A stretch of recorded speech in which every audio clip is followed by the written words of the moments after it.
Good afternoon, and thank you for joining today's Tuesday Talks webinar. My name is Susan Brown, the Associate Director of Parent and Family Programs. It is our pleasure to be hosting a webinar on today's topic, College of Arts, Media, and Design. Today, you'll be hearing from Adam Smith, Assistant Dean for Academic Programs, Andrea Rayner, Associate Dean for Undergraduate Programs, and Craig Bettinson, Director of Cooperative Education.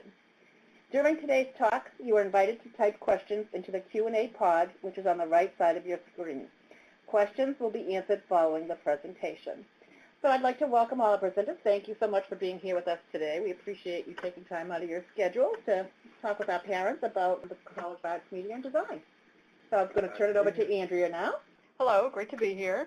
I'm going to cover our agenda here. I'm going to be covering college highlights, courses, and programs, since that's my field. I come from the Department of Art and Design originally, where I was a faculty member for a number of years, and now serving as Associate Dean for undergraduate programs.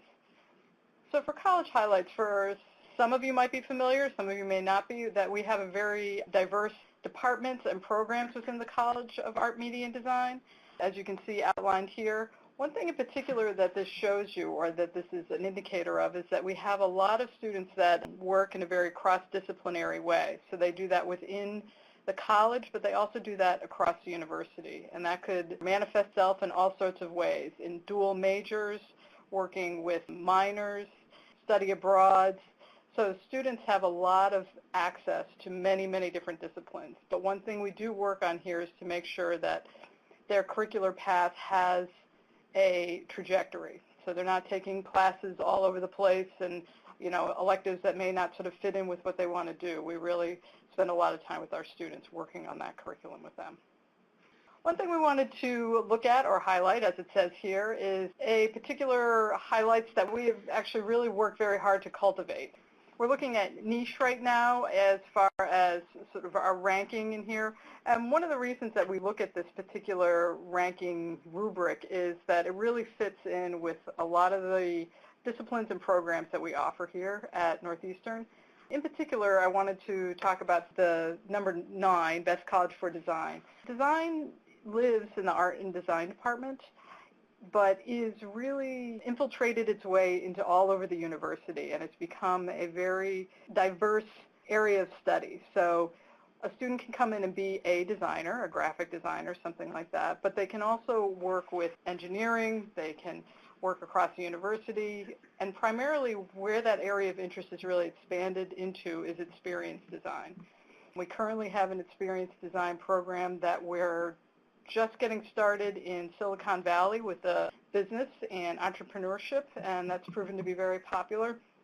And we also have a pre-college program actually for high school students working in experience design.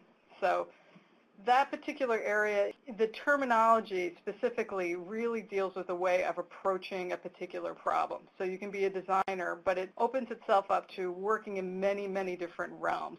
So I think that that's probably one of the reasons that it's really very popular, and we get a lot of cross-disciplinary interest from, again, sciences, business, and other disciplines like that. Other areas that is communication studies, which is a very large department in our college. We've had really excellent students there that have had numerous presentations in national venues. And we also have our architecture department. And they've had really excellent success. They've had some really interesting changes to their curriculum. Architecture has a new study abroad program that's integrated into their curriculum in Segovia, Spain. They also have a sort of revised new architectural studies program. This program allows a lot broader access to students across the university and people with sort of interests that may also want to have minors in architecture, because the curriculum is not quite as structured. It's a little more open. And architecture is also, they've developed graduate programs, but they've also shown that they've been an excellent job in preparing students for grad school. We have recent undergrads that have gone on to the GSD in Harvard and to Yale as well.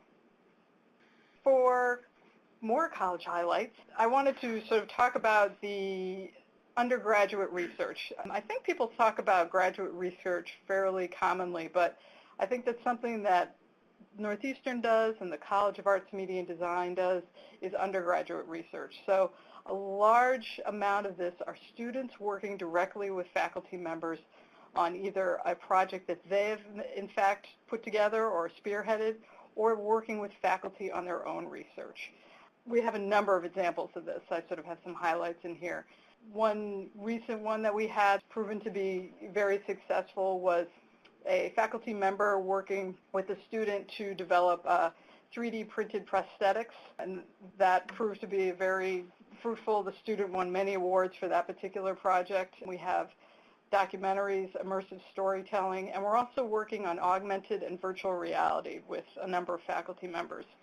Right now, we are working on a virtual reality sort of pilot as part of one of our study abroad programs, and that's going to be running in summer 1, and we have a faculty member that's going to be trying to or working to pilot this virtual reality program back to the university to sort of see how we can sort of translate this information and these experiences that people have on study abroad. These research projects also go into the area of research projects in the Health Technology Lab, communications, music, journalism, fairly diverse across the whole college. More college highlights. We have here Dialogues of Civilization. So what these are essentially programs that run during the summer. They're run by faculty members. So the faculty members come up with the concept on this. They're their interests, their student interests. They run either summer 1 or summer 2. So what that means, they run for about a month. And faculty members will take students to all these different locations, not all at once. These are all discrete programs. And students will acquire 8 credits while they're there. So it's 2 4-credit classes. So, for example, we have the Ireland dialogue. So undergraduates go with a faculty member. They're at the Burren College of Art in Ireland for a little over a month. They all have their own studios. They work with the faculty member. They work with visiting artists. They take their 2 classes, their studio art class and their art history type class. Or we have a program in Cuba. So the Cuba program, again, so this is in summer 1, is a month long. Students will study photography and Cuban history. So they vary, again, relative to the place, relative to the faculty member. They've been hugely popular. They are popular for students on many aspects. One is it enables a student to study something they may not be able to during the year, or it enables a student to work in more depth in that particular area in another location in a much more focused way. It also allows students to work with real depth, meaning when they're on campus, it's great. They have all these different sort of experiences that they have, but when they're on dialogues, they're doing that one specific thing. So we've had really excellent results from this, and these programs go across the university. The ones that we're showing here are ones that are highlighted or that are run through our faculty at the College of Art, Media, and Design specifically. For courses and programs, I just wanted to highlight a few things here, is talking about sort of how we would even go about this. How do you figure out what courses and programs to offer? We work very closely with the faculty and their area of expertise here, but we also work very hard to figure out a way to create a strong foundation in their classes, but also have current subject matter, curricula that respond to industry standards and current issues. Adam Smith and I spent a great amount of time working on this particular part of this. The courses outlined here, some of these are sort of where they're in the works here, but all the stuff, all the classes that you see listed here are new just this year.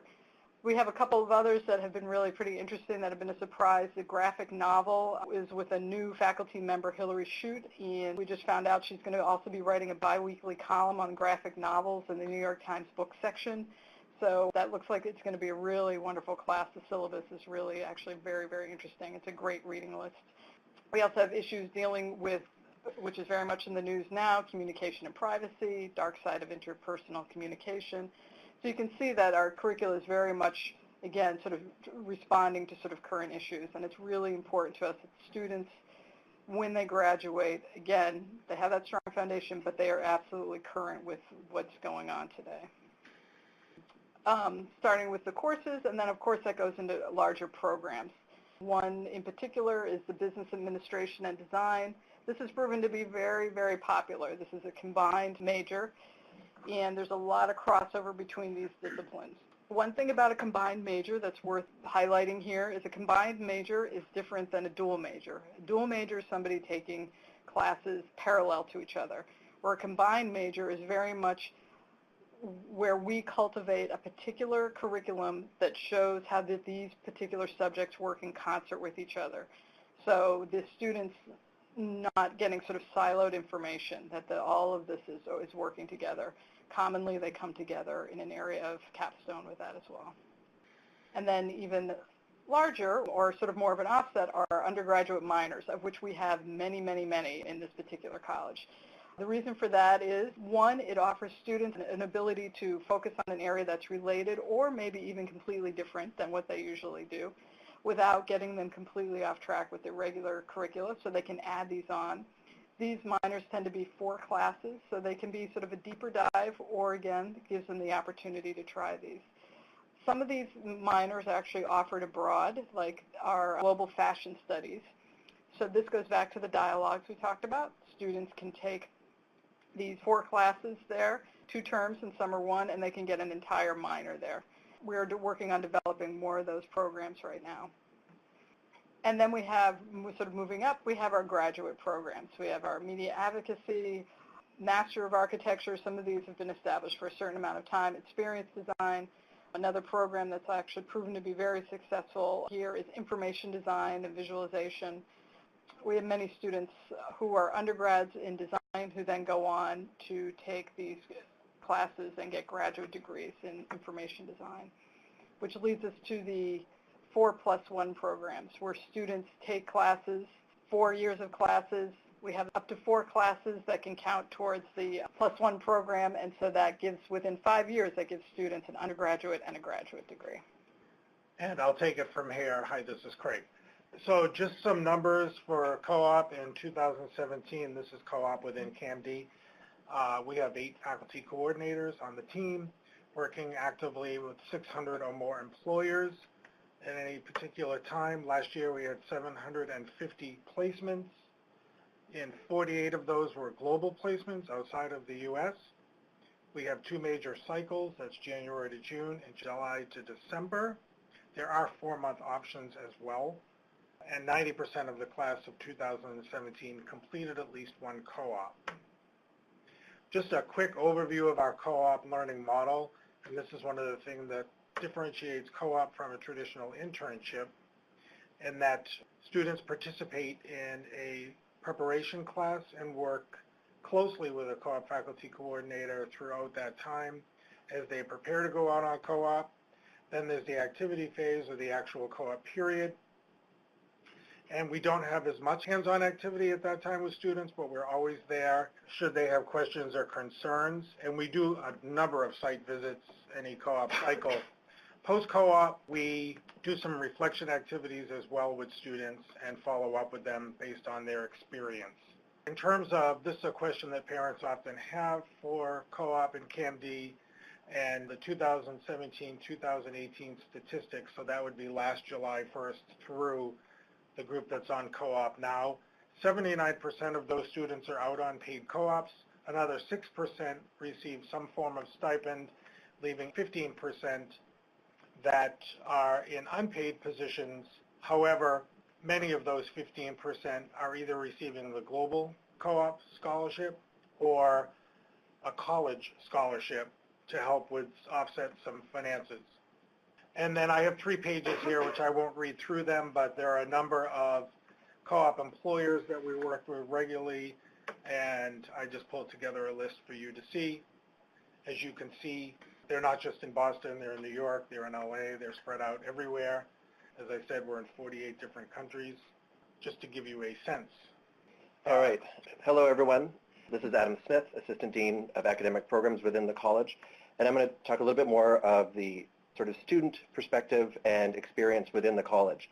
So here we have not nearly all of the student organizations that are available to students, but these are the ones that tend to sort of relate most directly to the programs that are in the College of Arts, Media, and Design. I've tried to highlight something that kind of speaks to each of our different disciplines. There are plenty of dance groups. There are many a cappella organizations on campus. We also have film enthusiasts. The Silver Mask is a student-run theater group. We have our campus radio as well as a campus TV station. We have our own student recording studio, that's the Green Line Records. And then also we have a very vibrant chapter of the American Institute of Architecture students that's here on campus. So there are a lot of opportunities for students to get engaged through the student clubs and organizations, but also a common question is for ensembles. So in addition to these student organized a cappella groups, there are ensembles that are available for students that they can participate in. Those are more curricular based, so students would be able to sign up and register for those, such as orchestra, wind ensemble, there's choir, and then also a number of smaller chamber ensembles.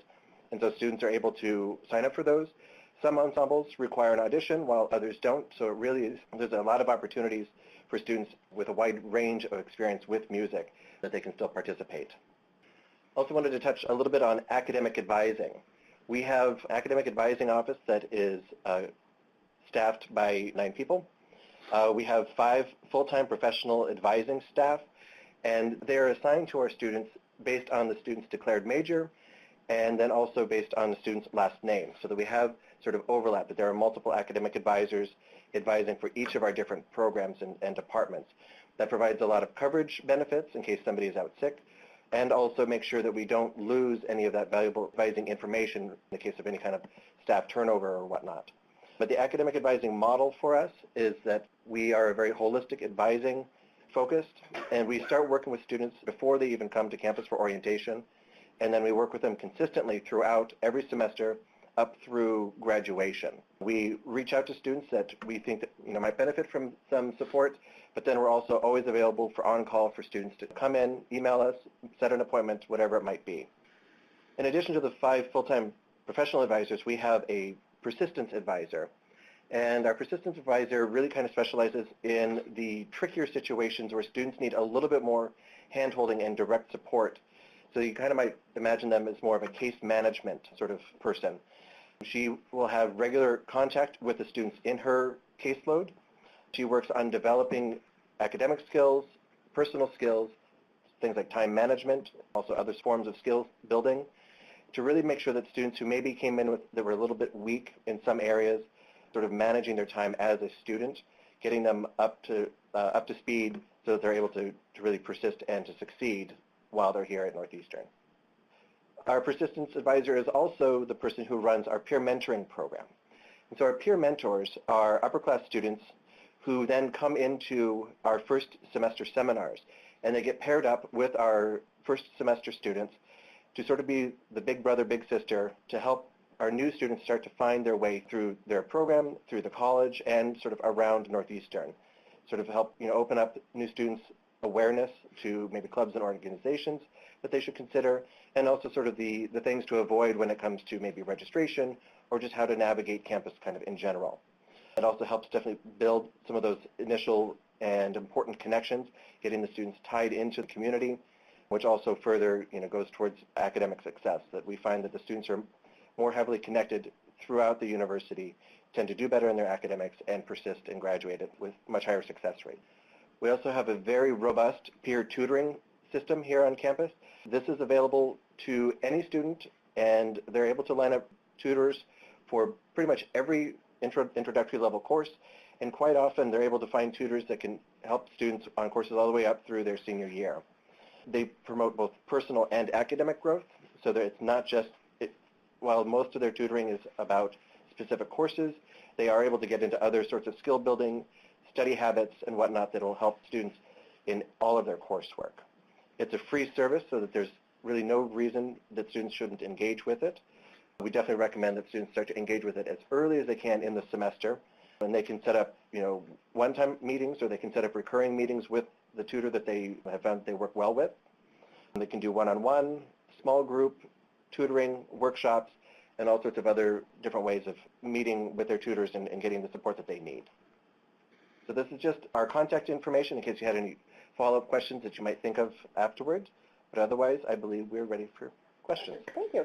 At this time, we are going to begin taking questions. Again, you can type your questions in the Q&A pod, which is located on the right side of your screen. We do ask that you refrain from posing personal questions pertaining to your students, but if you do have any personal questions, please feel free to email either any of our presenters or parents at neu.edu.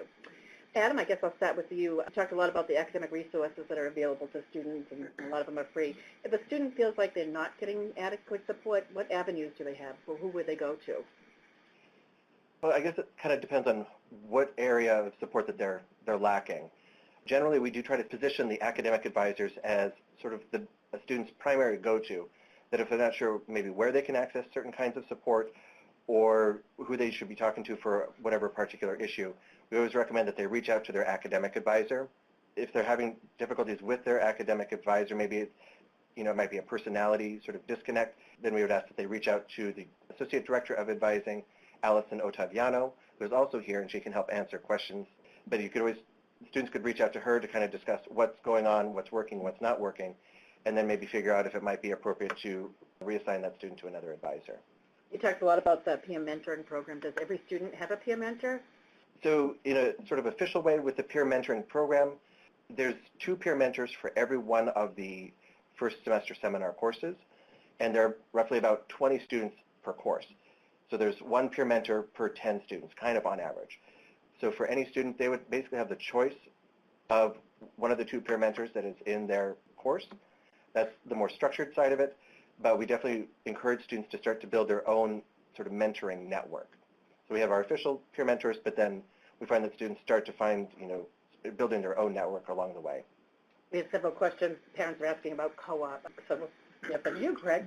Does GPA have any influence on obtaining a co-op?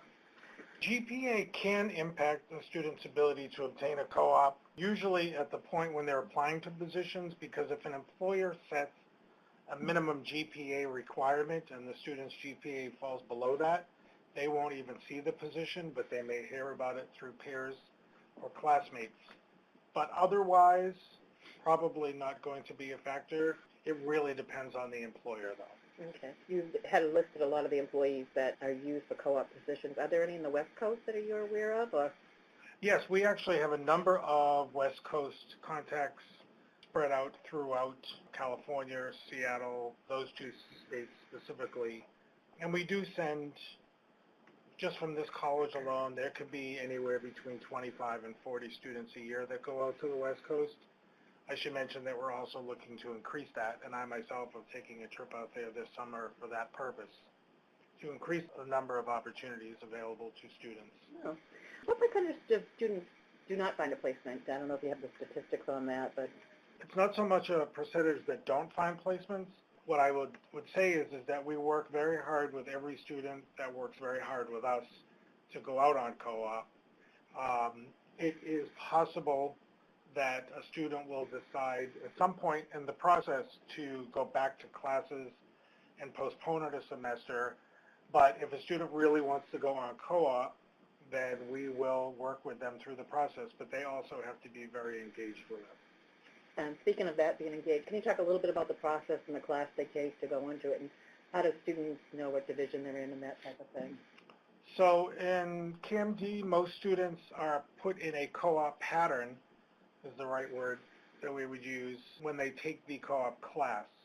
And they have a choice to which half of the year they prefer to go out on. So it's not like they're just slotted in. The one area where that might be impacted a little bit is the architecture program, but it really shouldn't be. So the student does have some say, and the co-op class itself typically begins the first semester at the earliest of the second year, with the exception of architecture, which is offered the second half of the freshman year, and that's because they go to Spain during their sophomore year. So it's important that they get the class under their belt. But most students take it first or second semester of the sophomore year and then go on co-op in the next semester. Andrea, you spoke a little bit about some of the dialogues of civilization programs and studying abroad. Do you happen to know what the cost of those are and when they typically take place? And another part of that question is, when would a student apply for those? As far as cost, it's basically the cost of tuition. So what it would be for what you would pay for a 4-credit class is the same on campus as it is on a dialogue. So it would be the same 8 credits here, 8 credits there. This is the same.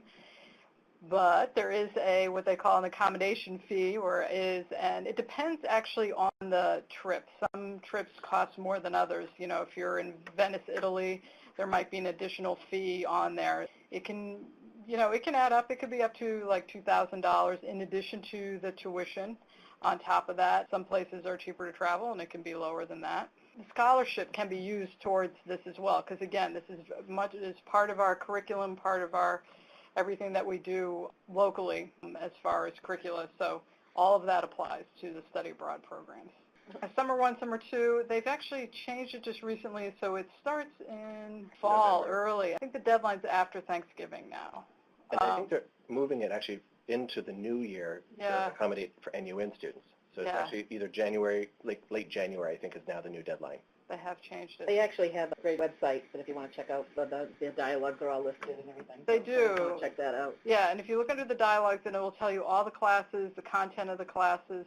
One of the other things that's worth noting with those dialogues is students will often ask, does this class count towards my degree and things like that. And if you look at that on the website, it'll outline those classes, but you can also be in touch with the faculty member to see if it works that way. So the two reasons people go on them is one, location, or the other is what they're studying and sort of getting a deeper dive in what they're doing. You did a lot of talk about classes and the curriculum and everything. Is it possible for a student who's not in arts, media, and design to take a class in that? Absolutely. Yep, absolutely. We sort of do that on purpose in a way. We really try to open up our curricula so students can come in and take foundation courses, entry-level courses, things like that. And, they go up actually pretty high, to the 3,000 level classes that you can take, some even 4 that you can come in and take those classes. We get a lot of people that transfer within the university as well. They start taking our classes and then they end up majoring with us. It's not uncommon. Adam and Andrew, you both spoke about some of the changes to the curriculum and some of the different courses. Is there a change for the music industry majors at all? Is there much change going on there?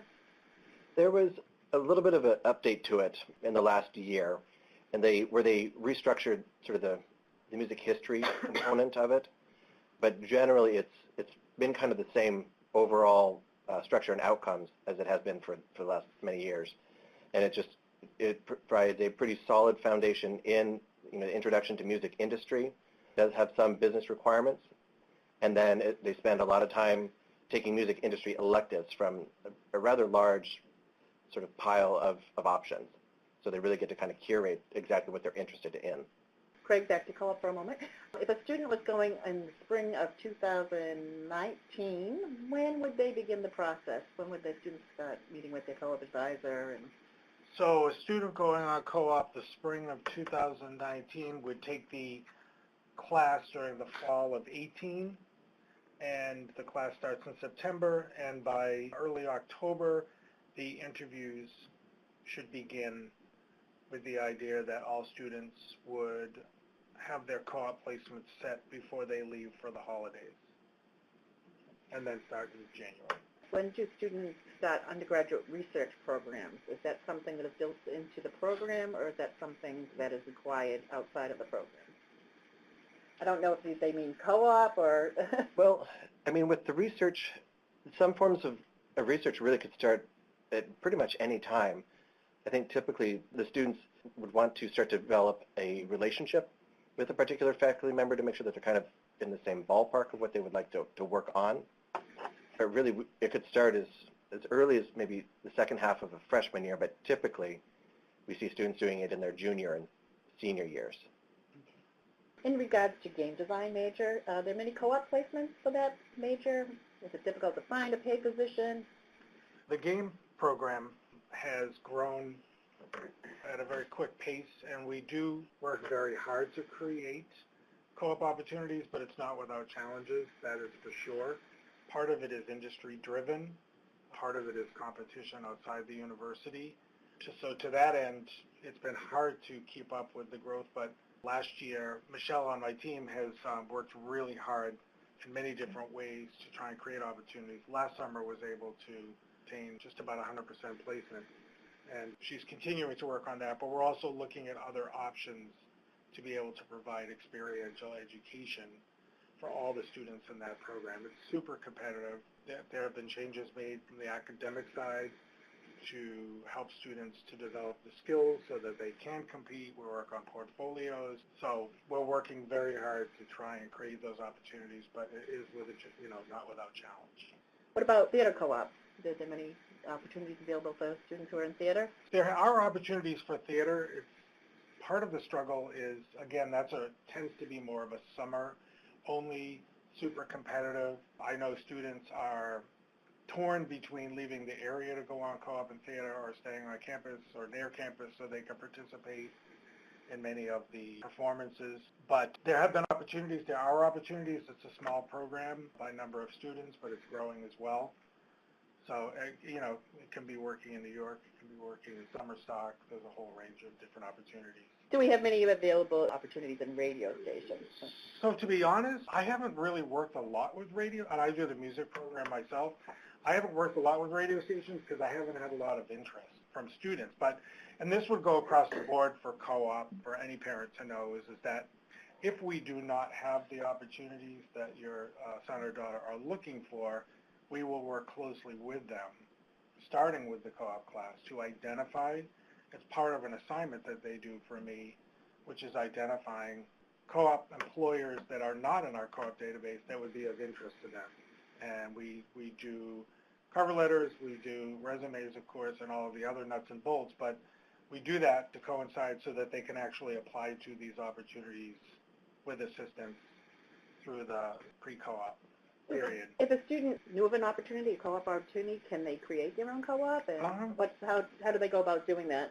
So again, they'll work closely with their co-op coordinator around the details, but we certainly encourage students to explore and take advantage of their network. And again, it's impossible to meet every individual need for every individual company, but again, we do work with them. And to be very honest, if we do create new opportunities, we try to continue to maintain those relationships for future co-op placements as well. You spoke earlier about some opportunities in other countries. I'm not sure if you know the availability in Europe. Europe's tough. There are different opportunities. As I said, we had 48 placements last year alone. We do have someone on the team who works specifically with students that are looking to do global co-ops, who we decided to take that route because the issues they face, the needs, visa requirements, all the kinds of issues students face when going on a global co-op, it was best, we thought, to have somebody on the team who could really specialize in it and work with students as they look for different opportunities and face all kinds of different situations when they obtain those opportunities. Thank you.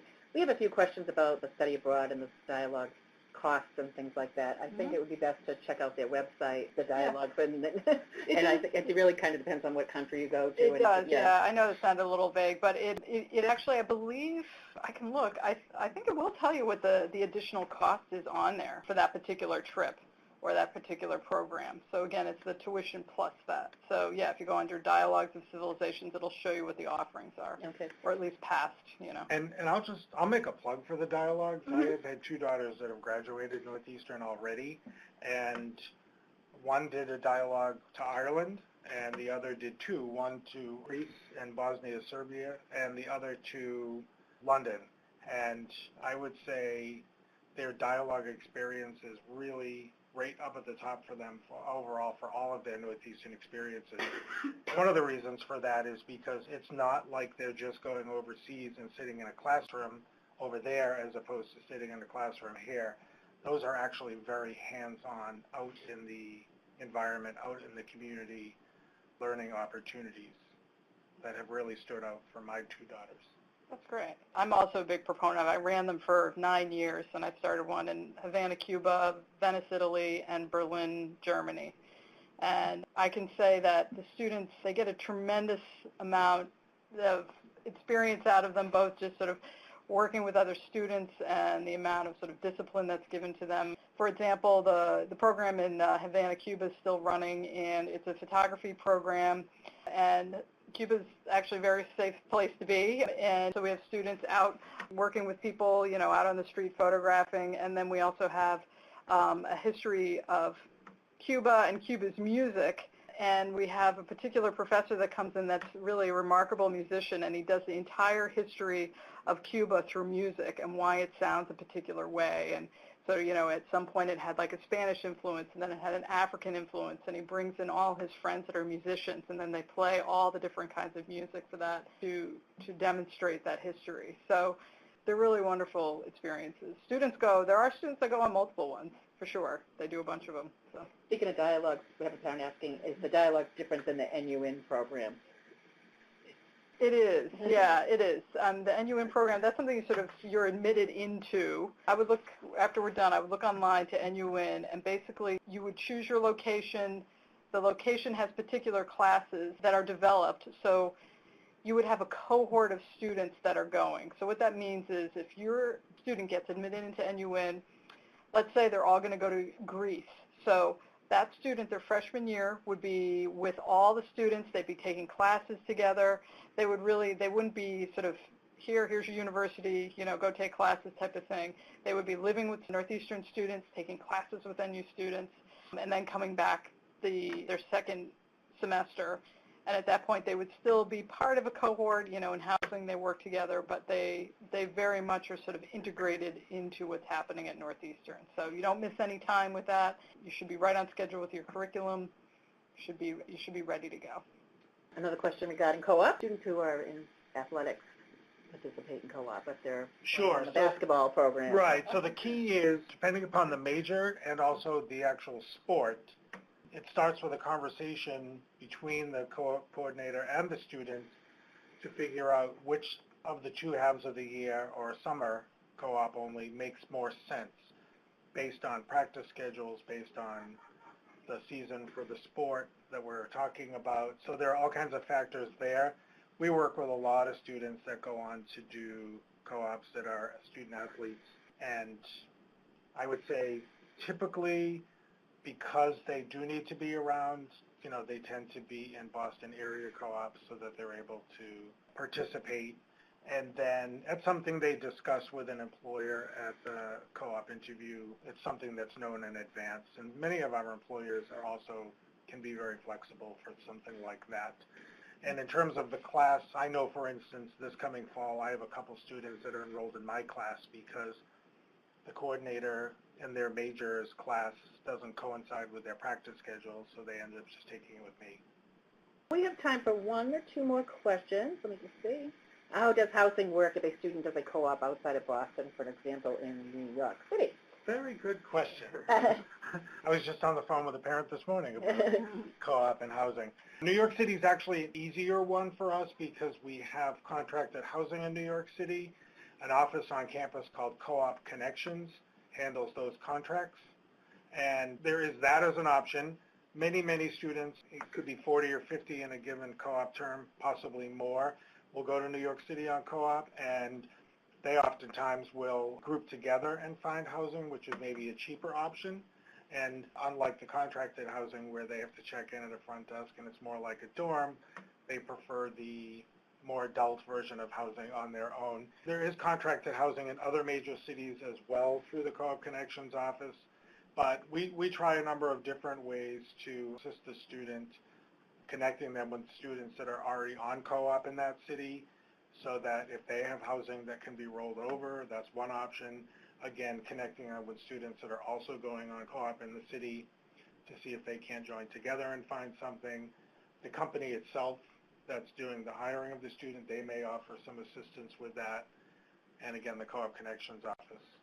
And then, of course, online, but we always provide some kind of warning that you never want to exchange money without actually seeing what you're getting.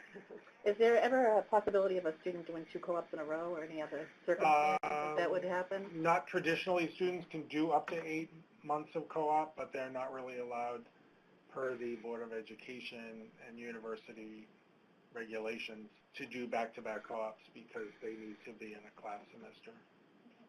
Well, I am going to leave the contact information up of all our presenters, so if you had a question that remains unanswered or specific to your student's program, please feel free to email either of them or our office at parents@northeastern.edu, and we can direct you to one of the representatives here.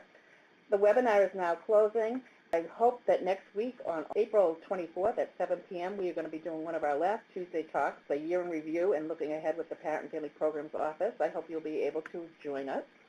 Shortly, you'll be asked to complete a brief survey at the end of this. We hope that you will take a few minutes to fill it out, and we really would like your feedback on future webinars that we can assist you with. Again, thank you to all our for our presenters. We appreciate the time you take with us, and if our parents have any questions, please feel free to email us. Thank you. Thank you. Thank you.